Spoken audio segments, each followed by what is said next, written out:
Okay. તો નમસ્કાર મિત્રો, એમબી વાલા ચેનલમાં તમારું સ્વાગત છે મિત્રો. તો ફરી માહિતી, ગુજરાત પોલીસ નવી નિભાવી ભરતી જાહેર થઈ ગઈ છે. ટ્રાફિક પોલીસમાં ટીઆરબી જવાનો માટે લાયકાત 9 પાસ રહે છે, જ્યાં તમે આરામથી તમે કઈ રીતના અરજી કરવી છે અને કઈ રીતના તમે જોબ મેળવી શકો છો એ વિશે થોડી મહત્વની જાહેરાત આજે થવા જઈ રહી છે. એમબી વાલા ચેનલ જ્યાં ગુજરાતમાં 16,000 પ્લસ શિક્ષકોની ભરતીની જે જાહેરાત થઈ ગઈ છે, જ્ઞાન સહાયક, તેમાં બી કઈ રીતના અરજી કરવી અને ફૂલ પ્રોસેસ કઈ રીતના છે અને નિમણૂક ક્યારે મળશે, બધી જ માહિતી પૂરેપૂરી ચર્ચા વિચારણા કરીશું આજે દોસ્તો. તો હજુ સુધી નવા છો આપણી ચેનલ પર લાઈક શેર સબસ્ક્રાઇબ કરતા જજો. આપણે ટોટલી અને લાઈવ અપડેટ આપણી સાથે તમારી સમક્ષ હું લાવવા છે. અમદાવાદ જિલ્લા ટ્રાફિક ગ્રામ જિલ્લા ખાતે સંચાલક માટે લાયકાત ધરાવતા 526 પુરુષ મહિલાઓ માટેની આદર્શ સેવા અરજી મંગાવવામાં આવી રહી છે, જ્યાં તમે જોઈ શકશો કે ઉંમરમાં 18 થી 40 વર્ષ હોવી જોઈએ તમારે. એના સાથે સાથે 9 પાસ કે તેથી વધુ લાયકાત હોવી જોઈએ, મતલબ મિનિમમ તમારે 9 પાસ હોવી જોઈએ. 165 હાઈટ પુરુષો માટે છે, મહિલાઓ માટે આપ્યું છે, વજન આપ્યું છે મહિલાઓ માટે, અને આ રીતના પુરુષો માટે આપ્યું છે. અને માર્ગ સેવા ગ્રામ્ય વિસ્તારના રહીશ હોવા જોઈએ દોસ્તો. ચોથું, અને શારીરિકમાં કસોટીમાં તમે જો તો 800 મીટરની તમારી દોડ એના સાથે સાથે 4 મિનિટ 10 સેકન્ડમાં પૂરી કરવાની રહેશે, જ્યારે મહિલાઓને 400 મીટર 2 મિનિટ 10 સેકન્ડમાં પૂરી કરવાની રહેશે. ઓકે. હવે આગળ આપણે જોઈએ થોડું મહત્વની. તો લેખિત પરીક્ષા તમારી રહેશે, જ્યાં 60 ગુણનું પ્રશ્નપત્ર રહેશે અને 20 ગુણનું તમારે મૌખિક રહેશે. આ ઉમેદવારનું આખરી મેરિટ બની અને તમને પ્રોપર એ લોકોએ આ પસંદગી માટે હેડક્વાર્ટરમાં કરવા ગ્રામ્ય વિસ્તાર અમદાવાદ ખાતે બોલાવીને તમને નિમણૂક આપવામાં આવશે દોસ્તો.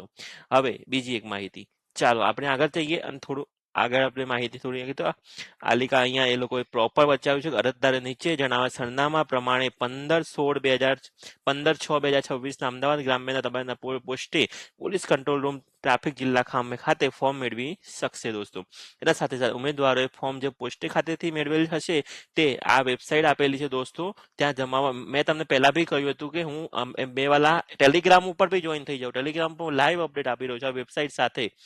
તો હજુ સુધી જોઈન નથી, જોઈન થઈ જાવ. 25 તારીખ સુધીમાં જમા કરાવવાના રહેશે. વેબસાઇટ આપી છે, જ્યાં મેઇન પેજ ઉપર લિંક કરીને ડાઉનલોડ તમે ફોર્મ કરી શકશો જમા કરાવવા માટે. નીચે મુજબ દસ્તાવેજો નકલો તમારે ભેગી કરવાની અને સાથે સાથે ત્યાં જઈને જમા કરાવવાની રહેશે. ઓકે. તો તમને કોઈ બી ડાઉટ હોય તો તમે કોમેન્ટ્સમાં નાખજો. ચાલો, ગુજરાત સરકાર દ્વારા આજે ગુજરાતમાં 16,000 પ્લસ શિક્ષકોની ભરતી જ્ઞાન સહાયકની થવા જઈ રહી છે દોસ્તો. લાઈવ અપડેટ, જ્યાં 6 થી 8માં વિવિધમાં ટેટ 2, નિમ્ન પ્રાથમિક શાળાઓમાં 1 થી 5માં ટેટ 1 ના આ બધી જ માહિતીમાં ટેટ 2 પાસ કરેલું હોય વિષય માધ્યમ 6 થી 8 માટે નોંધાઈ શકે છે. તેમજ જે લોકો ટેટ 1 પાસ કરેલ છે તે 1 થી 5માં ઉમેદવારી નોંધાવી શકે છે. ક્લિયર, આ લોકોએ જસ્ટિફિકેશન આપી દીધું છે. નવા છો આપણી ચેનલ ઉપર, સબસ્ક્રાઇબ કરવાનું ભૂલશો નહીં. લાઈવ અપડેટ આપણી ચેનલ પર મળશે. 4K સબસ્ક્રાઇબર આપના લાઈવ ફાસ્ટેસ્ટ ખતમ થઈ ગયા છે દોસ્તો. ઝડપથી સબસ્ક્રાઇબ કરી દો. એમબી વાળા ખબરમાં આજે શું શું લઈને આવ્યો છું. તો જિલ્લા પસંદગી અને સ્થળ પાલવણી તમને કઈ રીતના થશે. હવે તમે અરજી કરી દીધી જ્ઞાન સહાયક, એના પછી જ તમારે જોડાવા ઈચ્છતા હોય તો કોઈ એક જિલ્લો પસંદ કરવાનો, જે વિષય અને માધ્યમની સાથે પસંદ કરેલું હોય તે વિષય પસંદ કરવાનો રહેશે અને પસંદગી પરીક્ષા મેરિટ અને પ્રતીક્ષા યાદી તૈયાર કરવામાં રહેશે દોસ્તો. એના સાથે સાથે એક વધુ અપડેટ જે તમને લાઈવ આપણી ટેલિગ્રામ ઉપર જોવા મળશે અને નવો હું વિડીયો લઈને આવ્યો. સેન્ટ્રલ બેંક ઓફ ઇન્ડિયામાં જે ભરતી આવી રહી છે દોસ્તો. અંદાજે 4500 જગ્યાઓ છે. 12/6 થી અરજી ચાલુ થઈ ગઈ છે. છેલ્લી તારીખ 22 તારીખ છે. જો બધું અપડેટ જોઈએ છે કોમેન્ટ્સમાં નાખી દો. ટેલિગ્રામમાં જોઈન થઈ જાઓ દોસ્તો, લિંક ડિસ્ક્રિપ્શનમાં છે. નવા વિડીયો આવા જ આપણે ડેઈલી અપડેટ લઈને આવી રહ્યા છે દોસ્તો. તો હજુ સુધી તમે નવા વિડીયો અપડેટ જોવા માંગો છો તો સબસ્ક્રાઇબ અને લાઈક શેર કરવાનું ભૂલશો નહીં. તમારા ગ્રુપમાં નાખી દો દોસ્તો. જે બી ઈચ્છુક ઉમેદવારો હોય એ લોકો આ ભરતીમાં તમારું ઉમેદવારી પત્ર નોંધાવી દો જલ્દીથી, કારણ કે લાસ્ટ 3 ભરતીઓ હું તમને હાલ બતાવવા જઈ રહ્યો છું, જે સારામાં સારી ભરતીઓ હતી દોસ્તો. કેવો રહ્યો વિડીયો? લાઈક શેર સબસ્ક્રાઇબ કરવાનું ભૂલશો નહીં દોસ્તો.